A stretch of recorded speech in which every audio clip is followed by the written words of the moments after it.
পালাকের জন্য একটা রেসিপি বানাচ্ছি। এটাকে যেখানে সুইট পটেটো দিয়েছি, তারপর একটা গ্রেট করা অ্যাপল দিয়ে দিলাম। এখন এটাতে একটা ডিম অ্যাড করব। ডিম দিলাম, তারপর সব কিছুকে মিশিয়ে নিব ভালো করে। এখানে আর এক্সট্রা কিছু দিতে হবে না।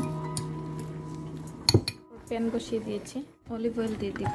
আমার এটাতে অলিভ অয়েল শেষ হয়ে গেছে, এখন আর ডালতে পারবো না। তো এটা থেকে ডালতে পারবো কিনা বুঝতে পারছি না। এটাতে নিয়ে নিই একটু, না হলে বেশি পড়ে যাবে।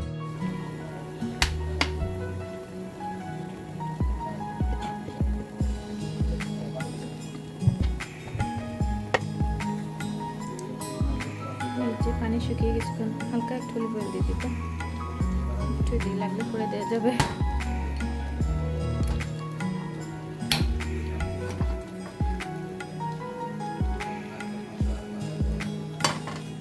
এখানে আমি আরও একটা ডিম দিয়েছি, না দিলেও চলতো, তারপরও দিয়ে দিলাম।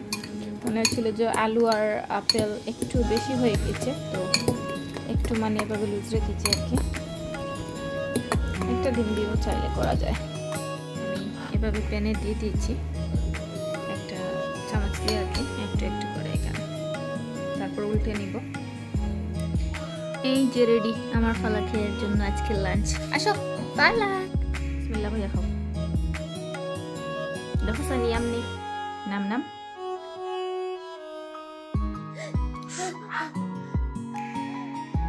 ফালাক ফ্রুটস নি।